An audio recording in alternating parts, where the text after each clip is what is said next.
और कोई पुण्यात्मा होते हैं और कोई साक्षात भगवान शिव के समीप विचरने वाले होते हैं। मूर्य आत्माओं में कोई तो शिव रूप ही छहों अवध्याओं के ऊपर स्थित होते हैं, कोई अवध्याओं के मध्य मार्ग में महेश्वर होकर रहते हैं, कोई निम्न भाग में रुद्र रूप से स्थित होते हैं। भगवान शिव के समीपवर्ती स्वरूप में भी माया से परे होने के कारण उत्कृष्ट, उद्यम और निकृष्ट के भेद से 3 श्रेणियां होती हैं। वहां निम्न स्थान में आत्मा की स्थिति है, मध्यम स्थान में अंतरात्मा की स्थिति है और जो सबसे उत्कृष्ट श्रेणी का स्थान है उसमें परमात्मा की स्थिति है।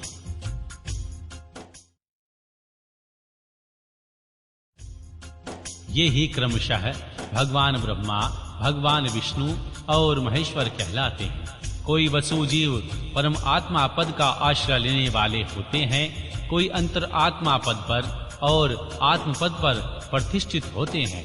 भगवान शिव तो अनायास ही समस्त पशुओं को बंधन से मुक्त करने में समर्थ हैं, फिर वे उन्हें बंधन में डाले रखकर क्यों दुख देते हैं? यहाँ ऐसा विचार या संदेह नहीं करना चाहिए, क्योंकि सारा संसार दुख रूप ही है। ऐसा विचारवानों का निश्चित सिद्धांत है। जो संभवतः है दुखमय है, वह दुख रहित कैसे हो सकता है? स्वभाव में उलटफेर नहीं हो सकता। वैद्य की दवा से रोग आरोग नहीं होता। वह रोग पीड़ित मनुष्य अपनी दवा दे सुखपूर्वक उद्धार कर देता है। इसी प्रकार जो संभवतः है मलिन और स्वभाव से ही दुखी है, उन पशुओं को अपनी अज्ञान रूपी औषधि देकर भगवान शिव दुख से छुटकारा देते हैं। रोग होने से वैद्य कारण नहीं है, परंतु संसार की उत्पत्ति में भगवान शिव कारण है। अतः रोग और वैद्य के दृष्टांत से भगवान शिव संसार के दृष्टांत में समानता नहीं है, इसलिए उनके द्वारा भगवान शिव पर दोषारोपण नहीं किया जा सकता। जब दुख स्वभाव सिद्ध है, तब भगवान शिव उनके कारण कैसे हो सकते हैं? जो जीवों में स्वाभाविक मल है, वह उन्हीं के चक्र में संसार में डालता है। संसार का कारणभूत जो मल अचेतन माया आदि है, वह भगवान शिव का सानिध्य प्राप्त किए बिना स्वयं चेष्टाशील नहीं हो सकता। जैसे चुंबक मणि लोहे का सानिध्य पाकर ही उपकारक होता है, लोहे को खींचता है, उसी प्रकार भगवान शिव भी जड़ में आदि का सानिध्य पाकर ही उसके उपकारक होते हैं, उसे सचेष्ट बनाते हैं। उसके विद्वान सानिध्य को कारण नहीं हटाया जा सकता। अतः है जगत के लिए जो सदा अज्ञात है, वे ही शिव इनके अधिष्ठता हैं। भगवान शिव के बिना यहाँ कोई भी प्रावत नहीं होता। उनकी आज्ञा के बिना एक पत्ता भी नहीं हिलता। उनसे प्रेरित होकर यह सारा जगत विभिन्न प्रकार की चेष्टाएं करता है, तथापि वे शिव कभी मोहित नहीं होते। उनकी अज्ञान रूपिणी जो शक्ति है, वही सबका नियंत्रण करती है। उनका सब और मुख है, उसी ने सदा संपूर्ण दृश्य प्रपंच का विस्तार किया है, तथापि उसके दोष से भगवान शिव दूषित नहीं होते। जो दुर्बुद्धि मानव मोहवश के विपरीत मान्यता रखता है, वह नष्ट हो जाता है। भगवान शिव की शक्ति के वैभव से ही संसार चलता है, तथापि इससे शिव दूषित नहीं होते। इसी समय आकाश से शरीर रहित वाणी सुनाई दी। सत्यम ओम अमृत सोम्याम, इन पदों का वहां स्पष्ट उच्चारण हुआ। उसे सुनकर सब लोग प्रसन्न हुए। उनके समस्त संशयों का निवारण हो गया तथा उन मुनियों ने विस्मित हो प्रभु पवन देव को प्रणाम किया। इस प्रकार उन मुनियों को संदेह रहित करके भी वायुदेव ने यह नहीं माना कि इन्हें पूर्ण ज्ञान हो गया, इनका ज्ञान अभी प्रतिष्ठित नहीं हुआ, ऐसा समझकर ही वे इस प्रकार बोले। वायु देवता ने कहा, हे मुनियों, परोक्ष और अपरोक्ष के भेद ज्ञान 2 प्रकार का माना गया है। परोक्ष ज्ञान को अस्थिर कहा जाता है और अपरोक्ष ज्ञान को सुस्थिर। युक्तिपूर्ण उपदेश से जो ज्ञान होता है, उसे विद्वान पुरुष परोक्ष कहते हैं।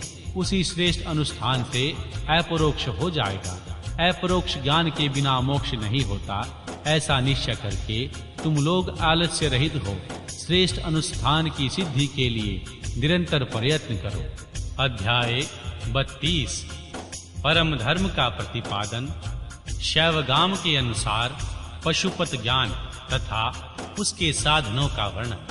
ऋषियों ने पूछा, वायुदेव, वह कौन सा श्रेष्ठ अनुष्ठान है जो मोक्ष स्वरूप ज्ञान को अपरोक्ष कर देता है? उसको और उसके साधनों को आज हमें बताने की कृपा करें। वायुदेव ने कहा, भगवान शिव का बताया हुआ जो परम धर्म है उसी को श्रेष्ठ अनुष्ठान कहा गया है। उसके सिद्ध होने पर साक्षात मोक्षदायक भगवान शिव अपरोक्ष हो जाते हैं। वह परम धर्म पांचों पर्वों के कारण पांच प्रकार का जानना चाहिए। उन पर्वों के नाम क्रिया, तप, जप, ध्यान और ज्ञान ये उत्तरोत्तर श्रेष्ठ हैं। उन उत्कृष्ट साधनों के सिद्ध हुआ धर्म परम धर्म माना गया है, जहाँ परोक्ष ज्ञान भी अपरोक्ष ज्ञान होकर मोक्षदायक होता है। वैदिक धर्म दो प्रकार के बताए गए हैं, परम और अपरम। धर्म शब्द से प्रतिपाद अर्थ से हमारे लिए श्रुति ही प्रमाण है। योग पर्यंत जो परम धर्म है वह श्रुतियों के शिरोभूत उपनिषद में वर्णित है, और जो अपरम धर्म है वह उसकी अपेक्षा नीचे श्रुति के मुख भाग से अर्थात संहिता मंत्रों द्वारा प्रतिपादित हुआ है, जिसमें पशुबद्ध जीवों का अधिकार नहीं है। वह वेदांत वर्णित धर्म परम धर्म माना गया है। उससे भिन्न जो यज्ञ आदि उनमें सबका अधिकार होने के कारण वह साधारण या अपरम धर्म कहलाता है। जो अपरम धर्म है वही परम धर्म का साधन है। धर्म शास्त्र आदि के द्वारा सम्यक रूप से विस्तार पूर्वक संगोपांग निरूपण हुआ। भगवान शिव के द्वारा प्रतिपादित जो परम धर्म है उसी का नाम श्रेष्ठ अनुष्ठान है। इतिहास और पुराणों द्वारा उनका किसी प्रकार विस्तार नहीं हुआ, परंतु शैव शास्त्रों द्वारा उनके विस्तार का संगोपांग निरूपण किया गया। वही उनके स्वरूप का सम्यक रूप से प्रतिपादन हुआ।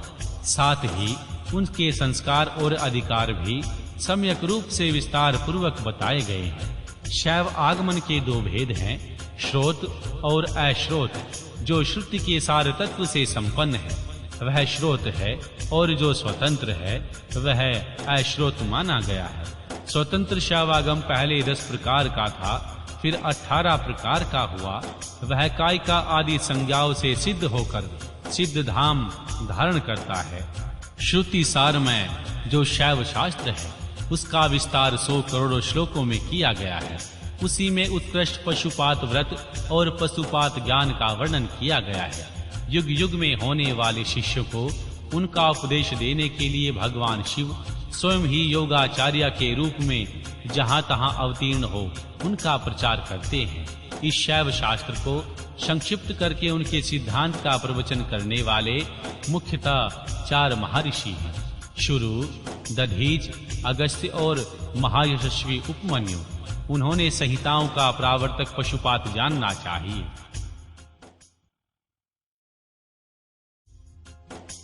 उन्हीं संतान परंपरा से सैकड़ों हजारों गुरुजन हो चुके हैं।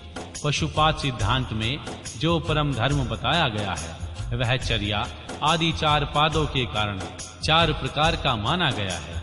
उन चारों में जो पशुपत योग है वह दृढ़ता पूर्वक शिव का साक्षात्कार कराने वाला है, इसलिए पशुपत योग ही श्रेष्ठ अनुष्ठान माना गया है। उसमें भी श्री ब्रह्मा जी ने जो उपाय बताया है उसका वर्णन किया जाता है। भगवान शिव के द्वारा परिकल्पित जो नामाष्टकमय योग है उसके द्वारा सहसा शैवी प्राज्ञा का उदय होता है। उस प्राज्ञा द्वारा पुरुष शीघ्र ही सुस्थिर परम ज्ञान प्राप्त कर लेता है, जिसके हृदय में वह ज्ञान प्रतिष्ठित हो जाता है। उसके ऊपर भगवान शिव प्रसन्न होते हैं। उनके कृपा प्रसाद से वह परम योग सिद्ध होता है जो भगवान शिव का अपरोक्ष दर्शन कराता है। भगवान शिव के अपरोक्ष ज्ञान से संसार बंधन का कारण दूर हो जाता है। इस प्रकार संसार से मुक्त हुआ पुरुष भगवान शिव के समान हो जाता है। यह श्री ब्रह्मा जी का बताया हुआ उपाय है, उसी का पृथक वर्णन करते हैं। भगवान शिव, महेश्वर जी, रुद्र जी, श्री विष्णु जी, पितामह और श्री ब्रह्मा जी, संसार वैद्य, सर्वज्ञ और परमात्मा, ये मुख्यतः 8 नाम हैं। ये 8 नाम मुख्य नाम भगवान शिव के प्रतिपादक हैं। इनमें से आदि 5 नाम क्रमशः संयतिता आदि 5 कलाओं से संबंध रखते हैं और उन 5 उपाधियों को ग्रहण करने से सदाशिव आदि के बोधक होते हैं। उपाधि की निवृत्ति होने पर इन भेद